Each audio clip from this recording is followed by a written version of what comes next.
Alright guys, welcome back to another video. Before I start, I just want to let you guys know that I'm going to be streaming Vanguard right when the streaming embargo lifts, Thursday, November 4th. It's going to be 9 a.m. Eastern or 6 a.m. Pacific. You guys go ahead and hop in if you want to see some early-ish gameplay. I know there's been a lot of leaked gameplay in the past week or two. And with that being said, let's just hop right into the video. So Treyarch recently had an interview with a news company. I can't remember the name of the company. If I can find the article, I'll link it in the description. It was one of the devs was talking to the interviewer, I guess. And they worded some things really weirdly, and they kind of said that there's might not be any round-based maps for the entirety of Vanguard. And obviously, a lot of the people in the community are not happy about this, which I can understand to an extent. But a lot of them are scrapping the game completely, and it hasn't even came out yet. It doesn't surprise me, but it does make me a little angry. A lot of these OG players that are mainly the ones that are complaining about this really want this same content, the same round-based stuff over and over.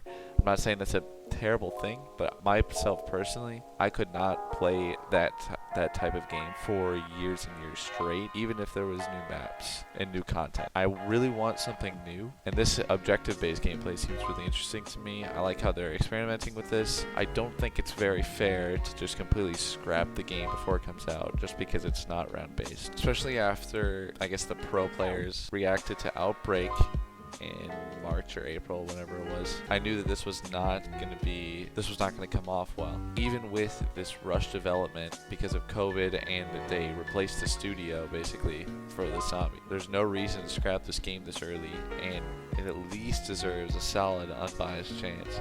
The main reason we got the comic cutscenes and seeming lack of budget in BO4 and even in Cold War is because of all the hate that we gave it to me, which was really only because of blue screens and remakes. Didn't even matter the quality of the maps. We even had a lot of maps. We had 8 maps just throughout the season, including the 4 launch maps, which, yes, quality over quantity, but they were most of them were pretty solid maps. Looking back at it, it was not really that bad. And Activision has always been a money-hungry company that we've seen in the past. So if we want more zombies content, we have to support it whenever it comes out, including this game. Another point is that the mastery camos also got leaked. This is kind of a side note, but immediately got hated on, at least from the replies that I saw. And if you really don't like it, I guess that's a fair opinion. Everyone has their own opinion. But I feel like ever since BO4, there's been this cycle of like pressured negativity almost, where if one person hates on something, the next person does the same, and so on. I don't know how to really put it into better words than that.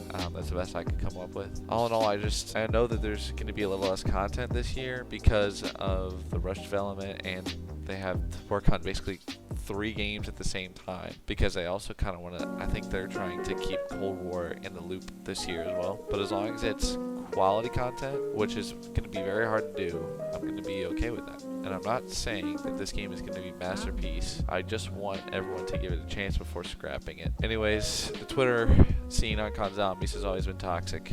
That's about it, guys. See you later.